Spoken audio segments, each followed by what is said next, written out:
Bismillahirrahmanirrahim. Assalamualaikum warahmatullahi wabarakatuh. Salam sejahtera untuk kita semua. Ada peribahasa yang bilang bahwa kita tidak punya kesempatan kedua untuk membuat kesan pertama. Seringkali kesan pertama ini datang dari kata-kata. Maka sesuai ungkapan dari seorang ilmuwan Marie Curie yang mengatakan bahwa kurangi rasa ingin tahu Anda tentang orang, tapi perbanyaklah rasa ingin tahu tentang ide, gagasan, dan pemikiran. Perkenalkan, saya Rifda Nurhikmawati Arif, SPD MPD. Saya adalah seorang dosen pada program studi pendidikan IPA di Universitas Negeri Makassar. Saya memiliki spesialisasi mengajar pada bidang pendidikan fisika. Mata kuliah yang akan saya ajarkan pada hari ini yaitu mata kuliah zat dan energi dengan diajarkan sebagai pemahaman awal agar lebih mudah dalam memahami mata kuliah kejurusan di program studi pendidikan IPA. Adapun beberapa materi besar yaitu sifat dan wujud zat, zat padat, zat cair, gas, pemuaian zat, energi kalor dan perpindahan energi kalor, serta berbagai energi yang terbarukan maupun tidak terbarukan dan aplikasinya dalam kehidupan sehari-hari. Capaian pada mata kuliah ini adalah mahasiswa mampu menganalisis fakta, konsep, teori tentang zat, energi, dan prosedur langkah-langkah percobaan praktikum pada materi zat dan energi. Selanjutnya, mahasiswa juga mampu menghasilkan karya tentang berbagai media pembelajaran yang masih terbatas, merancang sebuah proyek media pembelajaran yang sesuai dengan materi zat dan energi yang dapat digunakan pada mata pelajaran IPA di sekolah. Adapun deskripsi mata kuliah ini adalah, setelah mengikuti mata kuliah ini, mahasiswa dapat memahami tentang zat terkait sifat zat padat, zat cair, zat gas, pemuaian zat, perpindahan kalor, dan berbagai macam energi terbarukan dan tidak terbarukan. Konsep perkuliahan pada mata kuliah ini, di awal pertemuan, saya akan melakukan berbagai pengenalan untuk membangun keakraban dengan dosen dan mahasiswa. Mode pembelajaran yang saya gunakan pada mata kuliah ini adalah inquiry, discovery, dan project based learning, di mana mahasiswa diminta untuk menemukan konsep pembelajaran IPA sendiri, berdiskusi dengan temannya, dan memaparkan hasilnya di depan kelas. Dalam penyampaian materi, saya juga akan menggunakan project untuk pendalaman materi. Untuk penilaian dalam mata kuliah zat dan energi, saya menggunakan blended assessment, di mana menggunakan penggabungan penilaian di dalam kelas melalui quizzes dan juga menggunakan penilaian dari LMS. Yaitu di sini LMS yang kami gunakan Syam Oke, di mana bisa diakses secara langsung oleh mahasiswa baik untuk absensi online ataupun untuk mengumpulkan tugas-tugas online. Selanjutnya, bahan ajar yang saya gunakan dalam proses mata kuliah zat dan energi antara lain Ian Coley, buku Tipler, buku Martin Kanginan, buku Bob Foster, dan juga modul yang saya kembangkan sendiri untuk mata kuliah zat dan energi. Beberapa media online yang saya gunakan untuk mencari topik yang sesuai dengan mata kuliah zat dan energi, salah satunya adalah YouTube, aplikasi Ruang Guru, kemudian media sosial, ataupun beberapa jurnal online yang juga dapat digunakan untuk menarik pembelajaran di dalam kelas. Biasanya di awal pertemuan, saya akan melakukan review pembelajaran di mana fungsinya untuk mengingat-ingat kembali materi pembelajaran yang sudah dilakukan sebelumnya dan akan disambungkan dengan materi yang akan disampaikan pada pertemuan hari ini. Pola pengajaran yang saya lakukan dalam mata kuliah zat dan energi salah satunya meliputi DIA, Delivery, Interaction, dan Assessment. Delivery yaitu dosen memaparkan materi sesuai topik yang diajarkan. Sedangkan interaction yaitu saya akan membukakan diri untuk melakukan diskusi dengan mahasiswa, apapun bentuknya terkait perkuliahan, sehingga saya akan mempersilahkan mahasiswa untuk menyampaikan, kemudian bertanya, dan juga mengemukakan pendapatnya. Selanjutnya, mereka juga bisa diminta memecahkan masalah dan mencari solusi dari masalah tersebut. Pada saat diskusi, saya biasanya memotivasi mahasiswa untuk belajar lebih fokus dan lebih giat, dan juga saya ingin mahasiswa lebih serius dalam proses mata kuliah. Asesmen yang saya gunakan dalam penilaian mata kuliah zat dan energi, pertama kehadiran 10%, kemudian tugas 10%, selanjutnya keaktifan 10%, dan ujian akhir semester 25%, ujian tengah semester 25%, ujian tengah semester 20%, dan yang terakhir project yaitu 25%. Itulah gambaran proses perkuliahan Zat dan Energi. Baiklah, untuk itu marilah kita bersama-sama menyaksikan video pembelajaran pada mata kuliah Zat dan Energi. Selamat menyaksikan.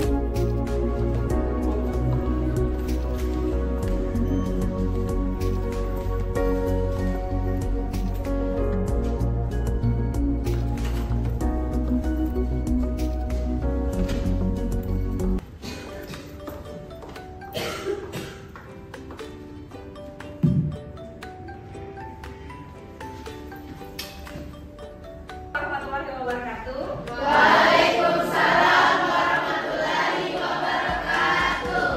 Gimana kabarnya anak-anak? Baik. Oke, baik. Hari ini kita akan membahas tentang materi selanjutnya di pertemuan mata kuliah Zat dan Energi. Jadi, Ibu harap hari ini kalian tetap semangat. Dalam mata kuliah ini diharapkan mahasiswa mampu menganalisis fakta, konsep, dan teori tentang perpindahan kalor. Oke, jadi hari ini kita akan membahas tentang perpindahan kalor. Namun sebelum masuk ke situ, kalian silahkan tonton dulu video. Bentar. Nelayan. Nelayannya sedang apa? Mencari ikan. Iya. Kenapa nelayannya kira-kira berlayar di malam hari? Ayo, ada yang tahu?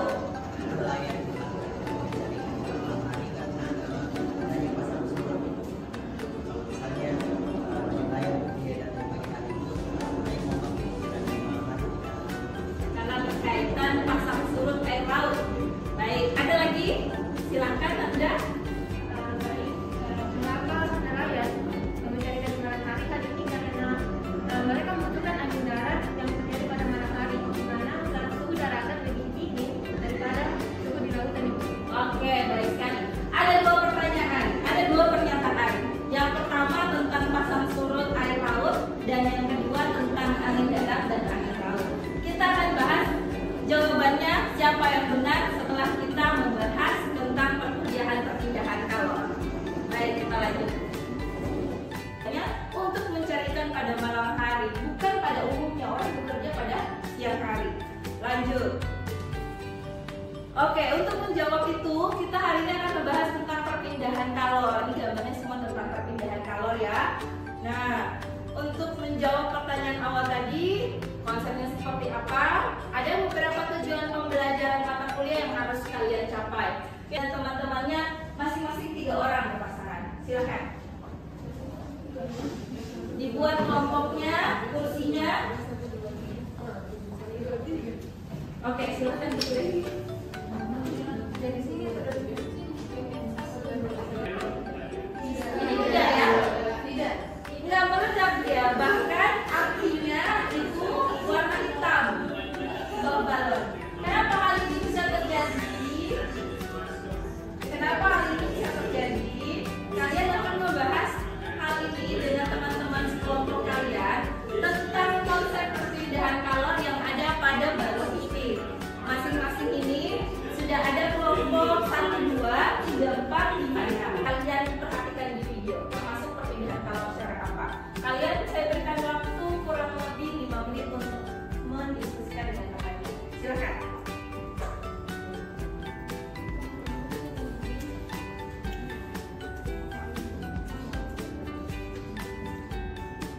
Oke, sambil kalian membahas dengan teman-teman, silahkan perhatikan video tentang konduksi, konveksi, dan radiasi sebagai berikut. Konsepnya seperti apa, kemudian dalam sehari-hari itu contoh perpindahan kalor konveksi itu seperti apa, sampai bisa kalian lihat videonya ini seperti apa. Jangan lupa rumusnya seperti apa. Baik. Kemudian ini kelompok 5 dan 6 radiasi. Kalian bisa melihat contoh videonya seperti apa, kemudian bisa mencari tahu langsung lewat laptop kalian masing-masing radiasi seperti apa, konsepnya seperti apa, tentang pengaruh dari dan apa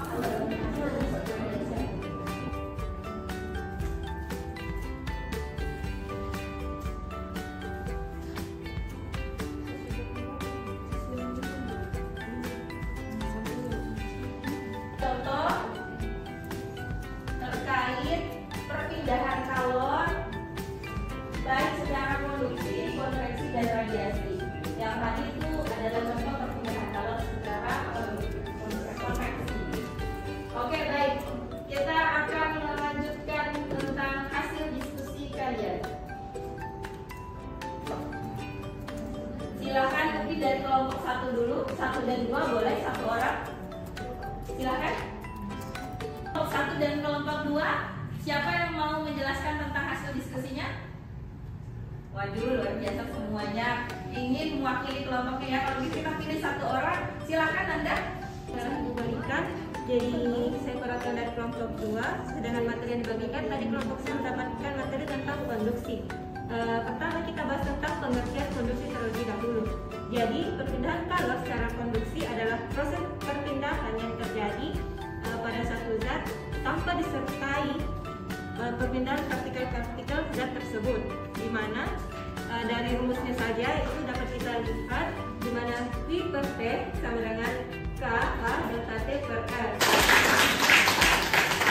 Baik, kita lanjut ke kelompok 3 dan 4. Silakan kelompok 3 dan 4. Oke, kalau ini sedikit ya. Baik, mungkin yang mewakili Putri, silakan Putri. Baik, kalau tadi kan dijelaskan perpindahan kalor secara konduksi di mana tidak disertai perpindahan partikel-partikel dari zat tersebut. Nah, berbeda dengan konveksi. Nah, pada konveksi ini proses perpindahan kalor yang terjadi pada suatu zat ini disertai dengan perpindahan partikel-partikel dari zat tersebut. Nah, umumnya ini terjadi pada fluida seperti gas dan juga air. Luar biasa.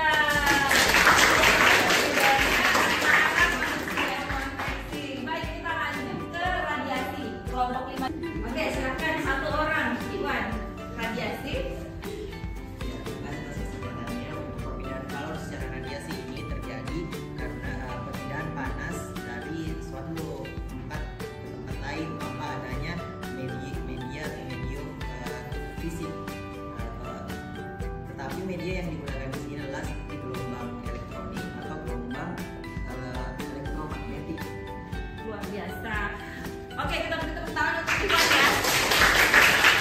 Salah satu contoh tadi yang dibawakan oleh video kita itu air ataupun gas ketika dia dipanaskan maka partikelnya itu akan bergerak. Jadi kalau kalian panasin air yang awalnya di bawah panas dia akan naik ke atas, ya kan, sehingga mendidih. Nah, kemudian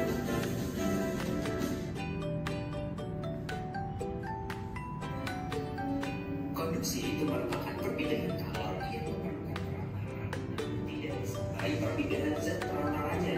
Oke. Contoh, perpindahan kalor pada logam yang dipanaskan.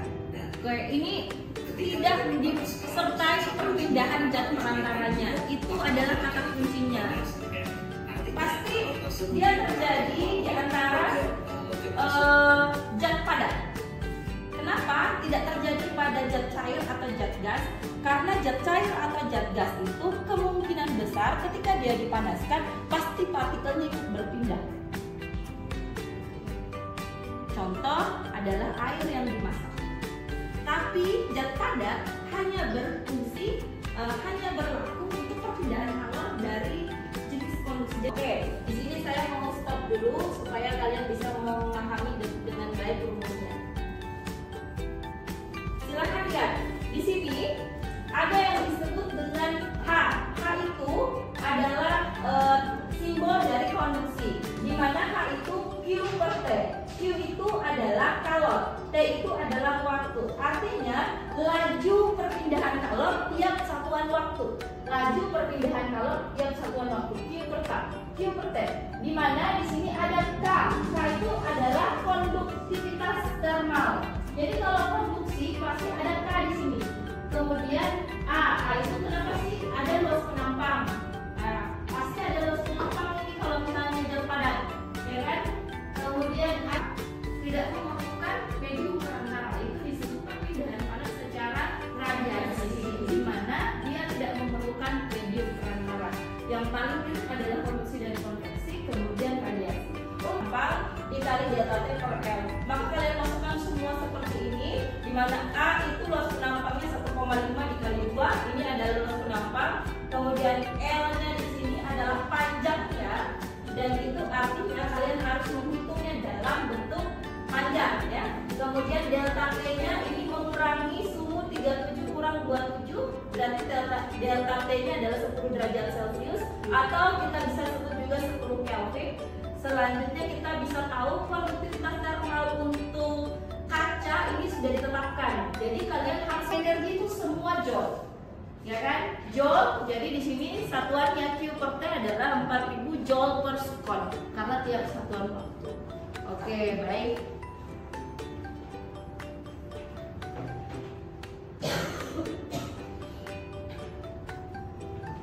Padat, ya kan? Pasti dia ada perpindahan partikelnya, sehingga tidak ada itu di bawahnya L, tidak ada itu panjang zat, tidak ada. Nah, tapi apa yang berbeda? Coba lihat di sini. Di sini bukan K, tapi di sini ada K. Koefisiennya bukan koefisien konduktivitas termal, tapi koefisiennya adalah koefisien konveksi. Ya, di sini disebut dengan Weber per meter kuadrat per Kelvin. Kelvin ini ya, ini Weber. Siapa sih Weber? Weber yang menciptakan ini koefisien konveksi. Kemudian mengaruhinya semakin besar delta T, semakin besar koefisien konveksi, semakin besar luas penampak, maka semakin besar juga Q per T-nya atau hanya laju perpindahan kalor. Kita lanjut ke contoh soalnya. Jendela kaca, jika koefisien konveksi udara saat itu 7,5 kali 10 pangkat minus 1 kal per meter kuadrat derajat Celcius. Ini bukan perpindahan kalor yang ada pada kaca, bukan. Tapi perpindahan kalor yang ada di dalam ruangan itu. Jadi zat gas. Kalau kalian biasanya hitungnya adalah perpindahan kalor si air. Kalau ini perpindahan kalornya yang ada di zat gasnya yang ada dalam ruangan. Coba dilihat di sini ya. Diketahui delta T-nya adalah 10 derajat, 30 kurang 20. Kemudian A-nya di sini, kenapa A-nya di sini adalah 1,5 meter kuadrat? Karena yang menerima panasnya adalah jendela, ya kan? Kemudian di sini konduktivitas termalnya udara adalah 7,5. Langsung kalian masukkan, maka di sini kalian akan dapat perhitungannya. Q per T sama dengan 11,25 kalori per sekon. Gitu ya. Dengan radiasi itu suhunya pangkat 4. Harus besar banget baru nyampe ke kita. Ya kan? Coba kalau misalnya kalian punya delta T yang kayak misalnya lilin, masuk nggak ke kita panasnya kalau nggak panas banget? Tidak ya. Jadi radiasi memang T-nya besar, T pangkat 4. Oke, lanjut ke contoh terakhir dari rumus. Ada tinggi, ya kan? Kemudian ada suhu awal, ada suhu akhir. Tapi kalau radiasi hanya sedikit. Tapi coba perhatikan perhitungannya.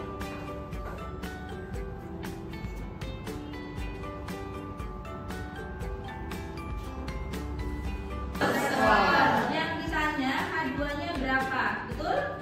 H1. Rumusnya seperti ini, di mana H1 sama dengan H2, betul?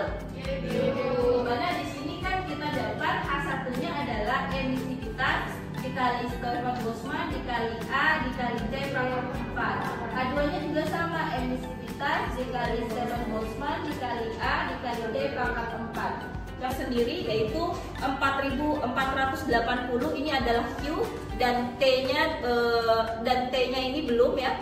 Jadi di sini ada perbandingan 2000 Kelvin per 3000 Kelvin, ini diperoleh dari rumus ini tadi. Q per T ini ada H, betul? Q per T, coba disebutkan rumusnya. Emisivitas dikali konstan Stefan Boltzmann, kemudian dikali A dikali T pangkat 4. Di mana yang diketahui adalah apa aja yang diketahui tadi? Hah? Ada suhunya ada T1 berapa? 2000 Kelvin, kemudian T2-nya berapa? 3000 Kelvin. Kemudian apa lagi yang diketahui? H1 per H2 sama dengan T2 pangkat 4 per T1 pangkat 4. Penyelesaiannya kalian bisa lihat seperti yang di atas ya, di mana 4480 per H2 sama dengan 2000 pangkat 4 kali 3000 pangkat 4. Ini gampang banget, tinggal coret aja ya, nolnya coret gitu kan. Kemudian 2 pangkat 4 sampai 3 pangkat 4. Ini 16/81, sehingga H2 sama dengan 30. 81-nya pindah ke atas, naik menjadi 30 dikali 81. H2-nya sama dengan 2430 joule. Oke, materinya sampai sini jelas? Jelas. Oke, bagus. Selanjutnya kita akan ada kuis ya. Oke, baik.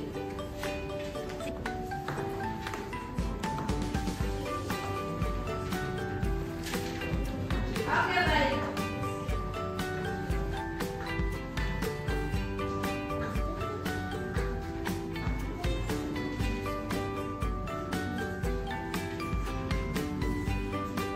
Kalau A, maka hadapkan ke A. Ini ada A tulisannya. Kalau B, maka B. Kalau C, maka C. Ingat, setiap kelompok ini tidak sama ABCD-nya, miring-miring. Oke? Jadi jangan lihat kelompok yang lain. Kalau sudah diadu langsung tutup ya. Nanti saya scan. Oke? Oke, jelas. Saya masuk dulu ke tulisnya. Oke, silahkan kalian cepet-cepetan menghitung dan silahkan siapkan pulpennya, siapkan kertasnya, siapkan menjawabnya. A. Perpindahan kalor tanpa memerlukan zat perantara. B. Perpindahan kalor yang memerlukan perantara namun tidak disertai perpindahan zatnya. C. Perpindahan kalor yang memerlukan perantara dan disertai perpindahan zatnya. D. Perpindahan kalor radiasi. Silahkan. Oke, kita respon dulu. Kelompok 1 sudah, kelompok 2 sudah, kelompok 3 silahkan dicek lagi kelompok 3 Mak. Kelompok 3 oke, kelompok 4, kelompok 5, kelompok 6 oke. Sudah semua ya, terus kita lihat jawabannya. Konveksi hanya melalui radiasi atau melalui konduksi dan konveksi. Oke, udah pada pintar ya. Cek lagi baik-baik jawabannya. Cek lagi jawabannya baik-baik. Cek lagi jawabannya baik-baik. Oke, cek lagi jawabannya baik-baik. Bagaimana perpindahan kalor yang terjadi pada logam yang dipanaskan? Cek lagi jawabannya.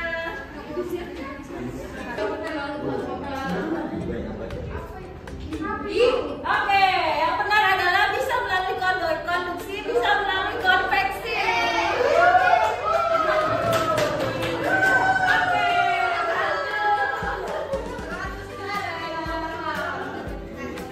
Bagaimana perpindahan kalor yang terjadi pada air yang dipanaskan? Silakan.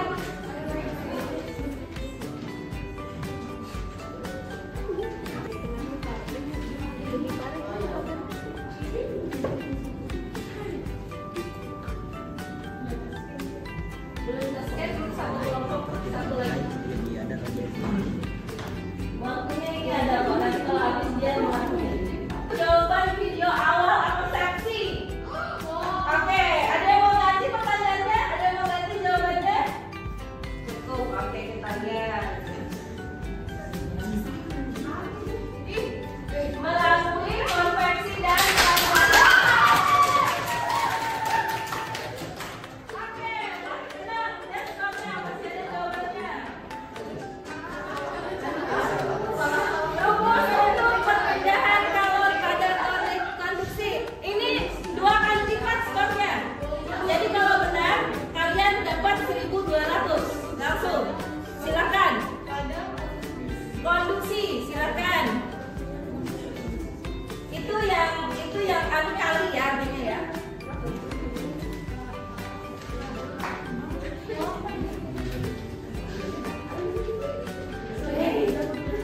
Oke. Oke. Kami Oke. Oke. Oke, sudah semua. Apakah materi perpindahan kalor ditulis? Oke.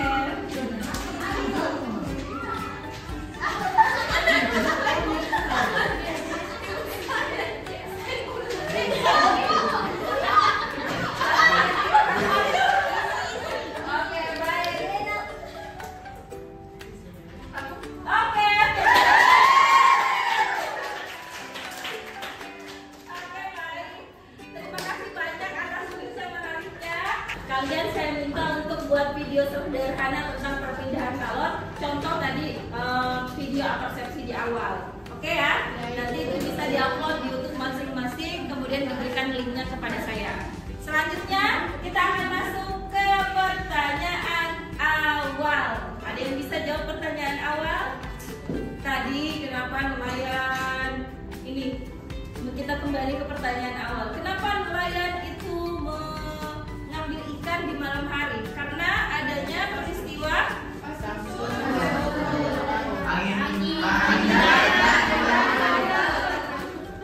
perpindahan kalor itu akan selalu terjadi dari awal sampai akhir tahun, di mana angin darat dan angin laut itu terjadi sesuai dengan waktunya. Angin darat itu terjadi pada malam hari, tadi sesuai kata Nanda, di mana kalian bisa lihat di sini. Ini angin laut itu terjadi pada saat siang hari, sedangkan angin darat itu terjadi pada malam hari. Ini adalah salah satu contoh perpindahan kalor secara konveksi, di mana airnya dan juga anginnya ikut mengalir. Saya sudah bilang tadi bahwa angin, zat gas dan zat cair itu salah satu perpindahan kalor yang disertai dengan partikelnya ke laut, sehingga kapal yang ada di pantai ikut tergerak oleh angin dan juga air tanpa perlu banyak mengeluarkan energi